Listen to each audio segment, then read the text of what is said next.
Hi friends, welcome to Pushpa's life.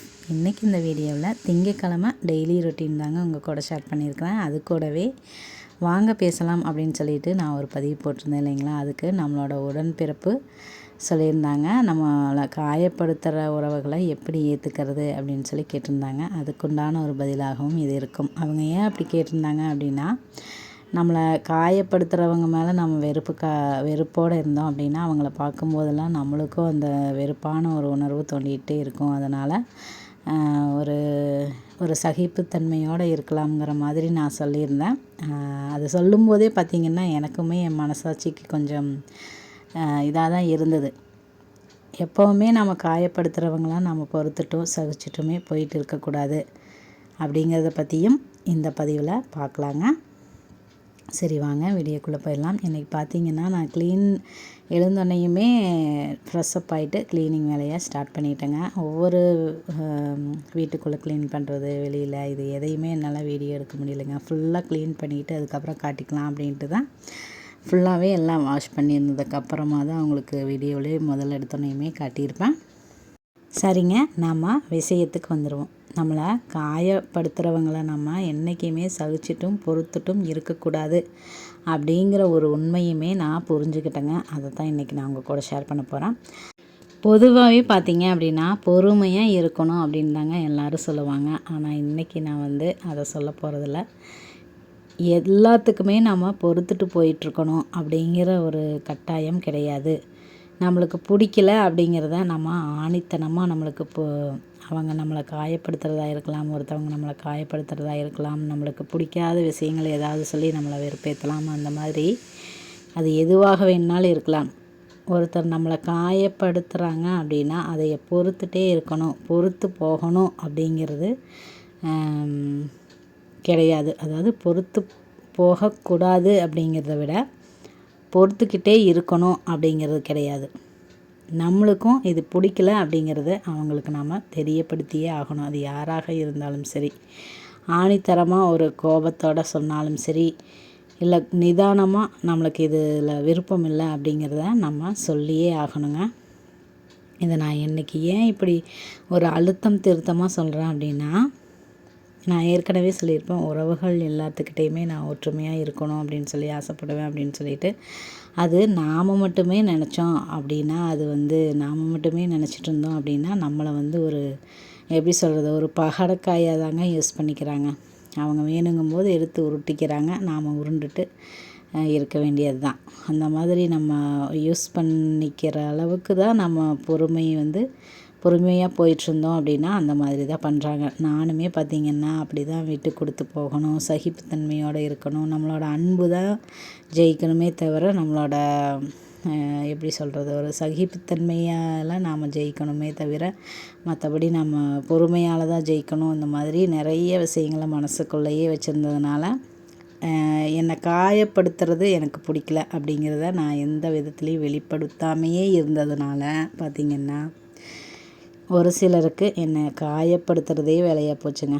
அதாவது நாம் நினைப்போம் நம்மளை மாதிரியே எல்லோரும் இருப்பாங்க அப்படின்னு நான் நினச்சேன். வெளுத்ததெல்லாம் பால் அப்படிங்கிற மாதிரி தாங்க என்னோடய மனசு. நாம் எப்படி ஒருத்தரை காயப்படுத்துறதுக்கு எவ்வளோ யோசிக்கிறோமோ அதே மாதிரியே மற்றவங்கள காயப்படுத்துறதுக்கு யோசிப்பாங்க அப்படின்னு சொல்லி நிறைய வாய்ப்புகளை கொடுத்துமே அதையெல்லாம் தாண்டி ஒரு கட்டத்தில் பார்த்திங்கன்னா இதுக்கு மேலே நம்மளால் எப்படி சொல்கிறது, அவங்கள நான் காயப்படுத்துகிறத விரும்பலை, அதாவது ஏற்றுக்க முடியல அப்படிங்கிற மாதிரியான ஒரு சிச்சுவேஷன் வரும்போது நம்மளே வெடித்து சிதற அளவுக்கு கூட சில பிரச்சனைகள் வரும். அந்த அளவுக்கு நம்ம போகாமல் இருக்கிறதுக்கு நாம் அந்தந்த நேரத்தில் பேச வேண்டியதும், நம்மளுக்கு பிடிக்கல அப்படின்னு நம்ம சொல்ல வேண்டியதும் ரொம்ப அவசியங்க. அதைத்தான் இன்றைக்கி நான் இந்த பதிவில் உங்கள்கிட்ட சொல்லணும் அப்படின்னு நான் விரும்புகிறேன்.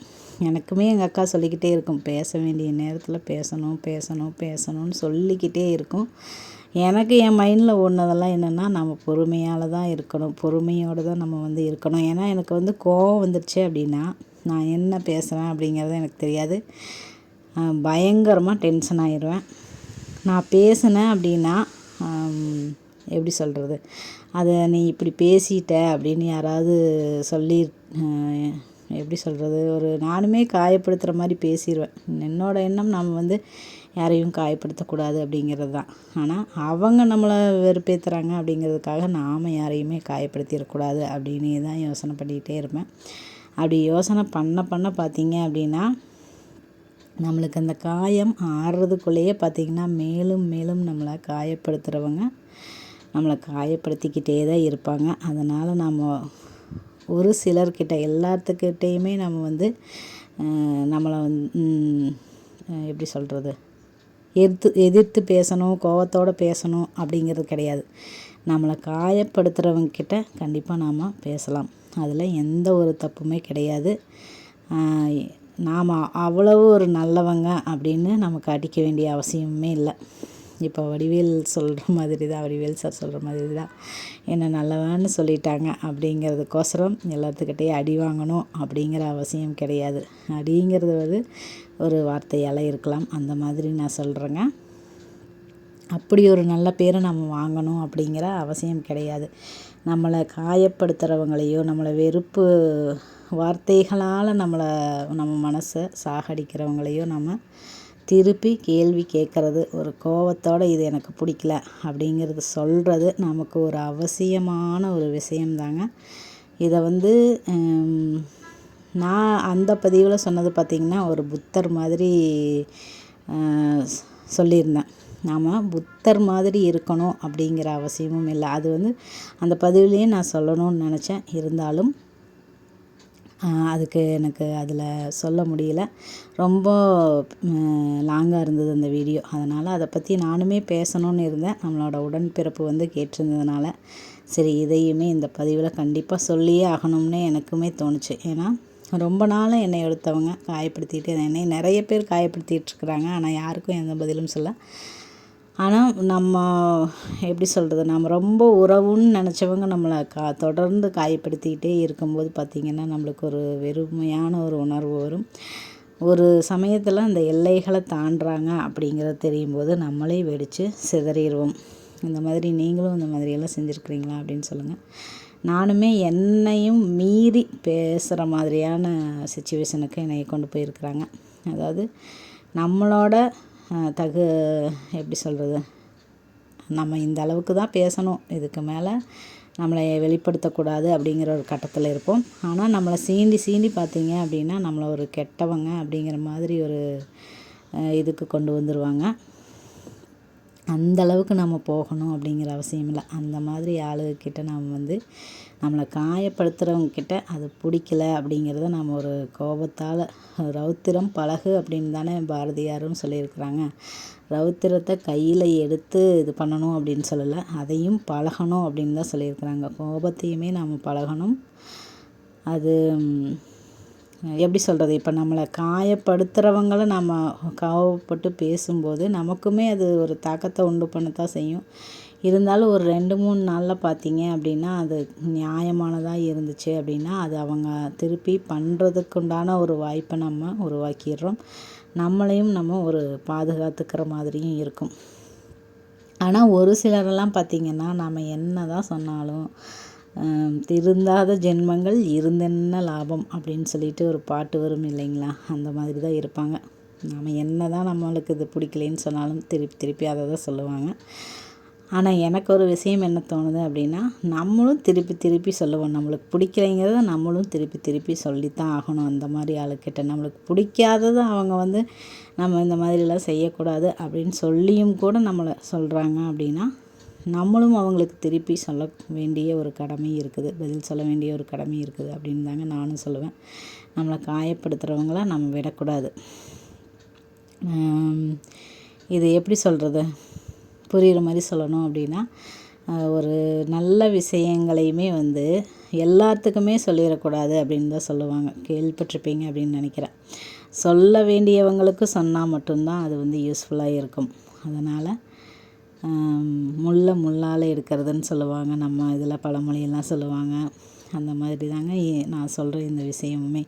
இது இவ்வளவு நாள் நான் இவ்வளோ வருஷத்தில் பார்த்திங்கன்னா இப்போ தான் நான் புரிஞ்சுருக்கிறேன். சின்ன வயசுலேருந்து நம்ம பேசுறதுனால எதுவுமே ஆக போகிறதில்ல, ஒரு கோவப்படுறதுனால அப்படிங்கிற ஒரு எண்ணம் என்னோடய மைண்டில் இருந்ததுனாலேயே பார்த்திங்க அப்படின்னா பேச வேண்டிய இடத்துல நிறைய நேரத்தில் நான் பேசாமல் இருந்திருக்கேன். ஆனால் என்னை தொடர்ந்து நான் இப்படி தான் அப்படின்னு தெரிஞ்சவங்க, கூடயே இருக்கிறவங்க, நம்ம அவ்வளோ ஒரு உயிருக்குயிராக நேசிக்கிறவங்களே நம்மளை காயப்படுத்தும் போது பார்த்திங்க அப்படின்னா, ஒரு கட்டத்தில் எல்லை மீறி நானும் இது பிடிக்கல அப்படின்னு சொல்லும்போது அவங்க அப்படியே அதை வந்து நம்ம பண்ணது தப்பு அப்படின்னு சொல்லி அவங்களே கொஞ்சம் மாறக்கூடிய ஒரு சிச்சுவேஷனையும் நான் பார்த்தேன். அதுக்கப்புறம் தான் நான் புரிஞ்சுக்கிட்டேன், நம்மளுக்கு தெரியல, நம்மளுக்கு வந்து பிடிக்கல, நம்மளை காயப்படுத்துறது விரும்பலை அப்படிங்கிறதையும் நம்ம தெரிவிக்கணும். தெரிவிக்காததும் நம்ம தப்பு இருக்குது அப்படிங்கிற எனக்கு ஒரு விஷயமும் புரிஞ்சுது. நம்மளை காயப்படுத்துறதுக்கு நம்ம யாருக்குமே நம்ம இடம் கொடுக்கவும் கூடாது, விடவும் கூடாது. நம்ம எப்படி ஒரு மனிதரை காயப்படுத்துறதுக்கு நமக்கு உரிமை இல்லை அப்படின்னு நம்ம நினைக்கிறோமோ, அதே மாதிரியே நம்மளை காயப்படுத்துறதுக்கும் யாருக்குமே உரிமை கிடையாதுங்க. அதை நீங்கள் ஆணித்தரமாக நம்பலாம், ஆணித்தரமாக அடித்தும் நீங்கள் பேசலாம். உங்களுக்காக நீங்கள் தான் நிற்க முடியுமே தவிர உங்களுக்காக யாருமே நிற்க முடியாது. அதனால் கண்டிப்பாக நம்ம வந்து நம்மளை காயப்படுத்துகிறவங்கள நம்ம திருப்பி காயப்படுத்தணும் அப்படிங்கிறதில்ல, நம்மளுக்கு காயப்படுத்துகிறத பிடிக்கல அப்படிங்கிற அந்த ஒரு விஷயத்தை நம்ம அவங்களுக்கு தெரிவித்து தான் ஆகணும். பொறுத்துட்டு போகணும் அப்படிங்கிறது நம்மளுக்கு கிடையாது. எல்லாத்துக்குமே நம்ம பொறுத்து போகணும் அப்படிங்கிறதும் கிடையாது. இவ்வளோ நாள் கழித்து பார்த்திங்கன்னா எனக்குமே இப்போ தாங்க இந்த தைரியம் வந்திருக்கு. அதாவது நம்மளை காயப்படுத்தினவங்கள திருப்பி பேசினா தான் இந்த மாதிரி ஆகும், புரிஞ்சுக்குவாங்க அப்படிங்கிற விஷயமே எனக்குமே இப்போ தான் தெரிஞ்சுது. நான் சொன்ன விஷயங்கள் கண்டிப்பாக உங்களுக்குமே கொஞ்சம் யோசித்து பாருங்கள். உங்களுக்கு எந்த வகையில் நீங்கள் இதை வந்து வெளிப்படுத்த முடியும் அப்படிங்கிறத கொஞ்சம் யோசித்து பார்த்துட்டு, கண்டிப்பாக உங்ககிட்ட இருக்கிற அந்த நியாயத்தையெல்லாம் நம்ம எடுத்து சொல்லிகிட்டு இருந்தால் அவங்க கேட்க போகிறதில்ல. ஆனால் நம்மளுக்கு பிடிக்கல அப்படிங்கிற விஷயத்த கண்டிப்பாக நாம் எடுத்து சொல்லியே ஆகணும். நம்மளுக்கு பிடிக்காத ஒரு விஷயத்த நம்மளுக்கு ஒருத்தங்க செய்யும்போது நம்மளுக்கு பிடிக்கல அப்படின்னு நம்ம சொல்கிறது நம்மளோட கடமை அப்படின்னு தாங்க நான் சொல்லுவேன். நம்மளோட உடன்பிறப்பு கேட்கும்போது எனக்கு அவ்வளோ ஒரு வருத்தமாக இருந்ததுங்க. நம்மளை காயப்படுத்துகிறவங்களுக்கு கூட நம்ம எப்படி இது பண்ணுறது அப்படிங்கிற மாதிரி கேட்டிருந்தாங்க உடன்பிறப்பே. நான் சொன்ன இந்த பதிவு உங்களுக்கு கொஞ்சம் யூஸ்ஃபுல்லாக இருந்திருக்கும் அப்படின்னு நான் நம்புகிறேன். ஒரு முனிவர் கூட சொல்லியிருப்பார், நாம் வந்து முனிவரெல்லாம் கிடையாது, இருந்தாலும் அவர் சொல்கிற விஷயத்த சொல்கிறேன். ஒருத்தர் வந்து உட்கார்ந்துட்டுருக்கும்போது அவரை வந்து ஒரு தேள் கொட்டுதுங்க. தேள் கொட்டுது, இவர் எடுத்து விடுறாரு.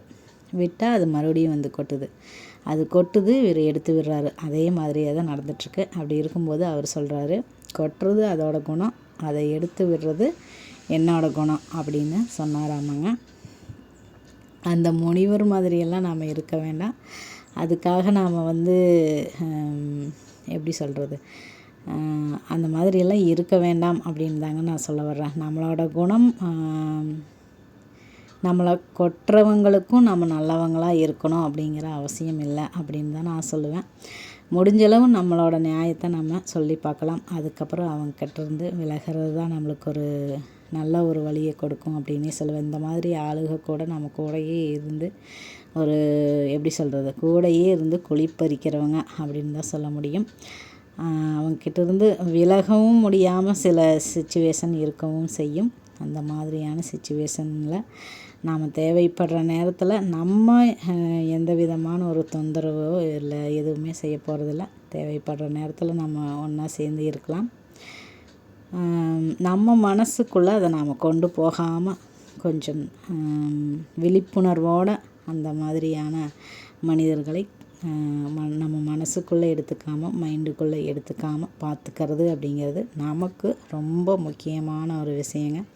உங்களை யார் வேணாலும் என்ன வேணும்னாலும் பண்ணலாம், மதிக்கலாம், மதிக்காமல் போகலாம், இன்சல்ட் பண்ணலாம், காயப்படுத்தலாம். அது என்ன வேணால் அவங்க பண்ணிட்டு போகட்டும். ஆனால் எதையுமே உங்கள் மனசில் நீங்கள் எடுத்துக்காதீங்க. உங்களை பிடிச்சவங்க, உங்கள் மேலே அன்பாக இருக்கிறவங்க, அவங்க பக்கம் உங்கள் கவனத்தை திருப்புங்க.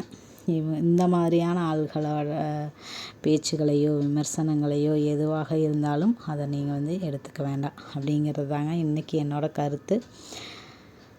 ஓரளவுக்கு உங்களுக்கு நான் ஒரு வகையில் ஒரு ஏதோ ஒரு தெளிவை கொடுத்துருப்பேன் அப்படின்னு நான் நம்புகிறேன். நீங்கள் எப்படி ஃபீல் பண்ணுறீங்க அப்படிங்கிறத கண்டிப்பாக எனக்குமே கமெண்ட்ஸில் ஷேர் பண்ணிடுங்க. எனக்கு நடந்த விஷயங்களையும் நான் தெரிஞ்சுக்கிட்ட விஷயங்களையும் தாங்க உங்கள் கூட ஷேர் பண்ணியிருக்கிறேன். கண்டிப்பாக இந்த பதிவு உங்களுக்கு பிடிச்சிருக்கும், யூஸ்ஃபுல்லாகவும் இருந்திருக்கும் அப்படின்னு நான் நம்புகிறேன். மீண்டும் ஒரு நல்ல பயனுள்ள பதிவுடன் உங்களை சந்திக்கிறேன். தேங்க்ஸ் ஃபார் வாட்சிங் ஃப்ரெண்ட்ஸ். தேங்க்யூ.